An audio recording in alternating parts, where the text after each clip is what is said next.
Hey, what's up, guys? Sam here, and I'll be doing the free video for Friday, March 8th, 2024. So, another week is in the books. It was a totally standard way to end the week, except it wasn't. A little bit more volatile than I think most of us have gotten used to.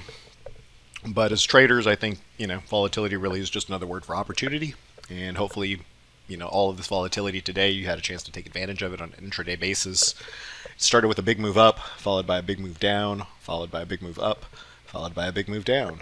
So that's my kind of market. So I'm loving it. So and we might see a lot more of that going into the end of the month. By the way, in this video, I really want to just focus on one thing, and that's going to be SPY. And the reason being is the SPY candle here that just closed is very indicative of what we're seeing across the market. You're seeing a more exaggerated version of it in tech, and an even more exaggerated version of that inside of NVIDIA. But we can just focus on SPY and try to make sense of it. So, a couple things here. Let's start with the big one. This is a major Fibonacci level. So, if you measure the COVID high to the post-COVID lows, the 1272 of that retracement will land you at 1585 on SPY.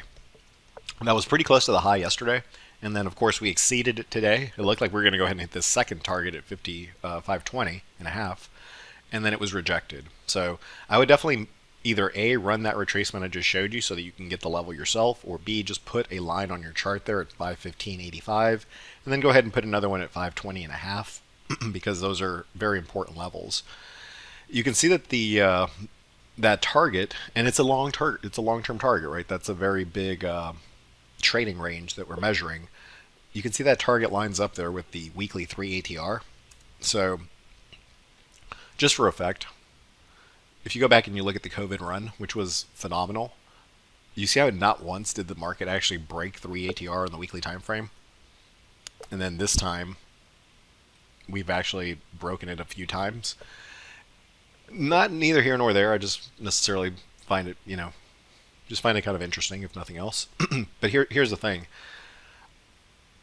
Let's go back here for a second, and you tell me what you notice has changed. See if you can spot it. And it's I'm not being cryptic. It's an indicator we all use, so you don't have to use my indicator. See if you could spot there on the left hand side of the chart what changed. To my eye, what has changed is right there. You see how you have the dark blue bar there rounding out of the squeeze? We haven't had that, right? Every bar has been higher and higher, and they're all light blue, and then you have the dark blue against the grain. This looks a lot like this back here, where you had one dark blue bar after a massive run, and then that led to a very quick retest of the 21.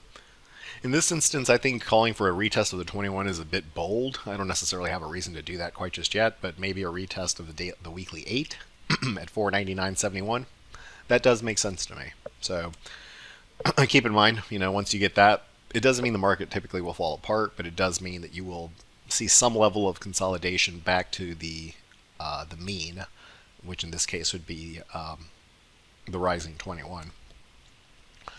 You've had these signals in play here on the high-low for a while, the extreme signal, and the extreme signal is really kind of like a spinning top, right? So imagine you have a spinning top on your desk, and it's just spinning, and it's very stable, and it's spinning very quickly, and then you start to see the top spin slower. Now it still visually looks stable, but now you can tell that it's spinning slower. Do you have to sit there and watch it to know that that top is going to wobble over and fall? Probably not, right? That's what they do. The moment that they start losing momentum, they will eventually wobble and fall.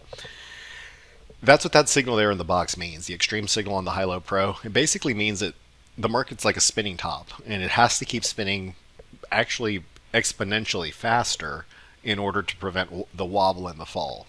The moment that you get any type of slowdown or wobble of any kind, and you haven't seen that until today, potentially, then it's the precursor to the fall, right? Now, again, that doesn't mean that the market will gap down 500 points. But it does mean either A, that we start to consolidate, or B, we actually do get a pullback. So we'll see how that develops on Monday. In terms of the levels, I'll go ahead and give you guys some levels. I don't give you guys on the YouTubes a lot of levels just because I find it to be a different venue than what I do with the premium room, but I'll give you the same levels that I gave them. On SPX, what I'm going to be watching on Monday is from the inside out. And I'm going to be watching the hourly time frame on SPX, because if this is going to develop into something, then the bears are going to have to start breaking down the hourly time frame. If this is going to be a reversal, like we've seen almost every single time before, and back to the upside, then the bulls will have to start, pushing through their levels. And all of this will happen on an intraday time frame. I think if you're watching the weekly or the daily, you might be a little bit too slow. So I'll be watching the hourly SPX. Excuse me. And the levels that I'm looking at on hourly SPX are 5110 to 5120. And the bulls need to defend that zone, 5110 to 5120. To the upside, I'm looking at 5140 to 5150. And the bears need to defend there. So we kind of close right in the middle there. And whatever side decides to break that zone, their respective zone, is going to get paid off. So that's the approach that I'm going to take next week. I'm a little bit biased that the bears might actually have something here, especially with CPI on Tuesday.